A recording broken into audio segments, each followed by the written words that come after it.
I'm Dieudonne Nahimana from Burundi, and I was born in 1974. My father was a peaceful person and who really had been working for justice and fight for independence in our country.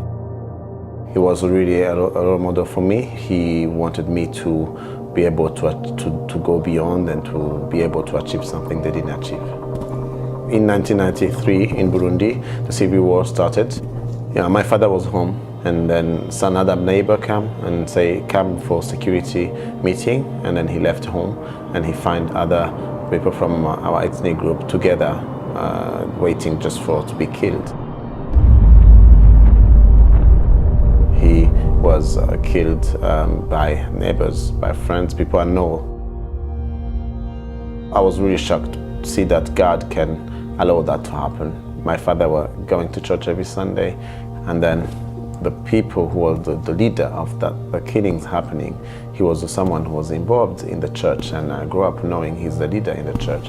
And I decided not to believe in God anymore, and thinking God is just something people have tried to bring to control others. When I was in the city of Bujumbura, a friend came and took me from the streets to go to stay with him, and he bring me a Bible.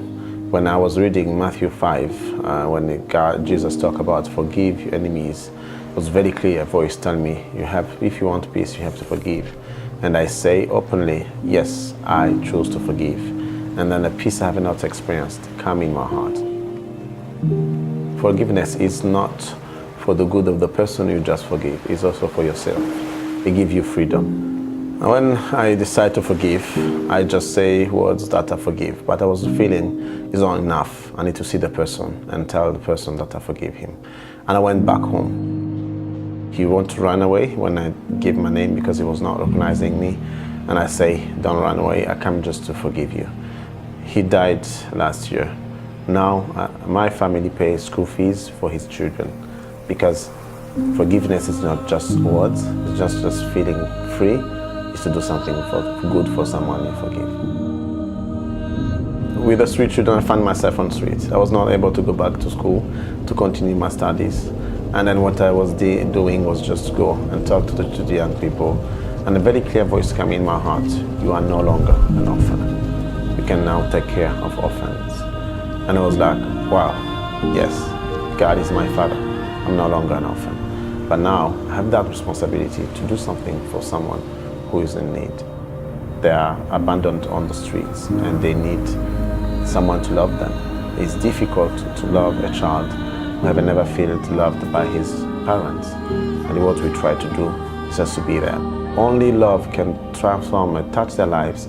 New generation do three things. First of all, we do everything which connect to campaign and advocacy to bring the leaders in Burundi, in Africa, in the world, to understand that street children need special care.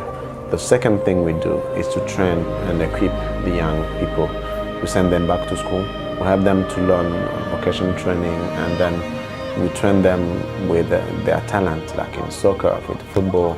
And the third program we have is the program to take care of the children, the care like in terms of accommodation, the place they can sleep, how we can feed them, how we can give them opportunity to take care of themselves also in the future. When I look in one of these children, I just realize that every child on the earth is the same. There's no difference. If someone comes from a wealthy family, have a parent or don't, or black, white, Hutu or Tutsi, or any other kind of differences we can bring, a child is a child. This generation is the hope for the future of Burundi.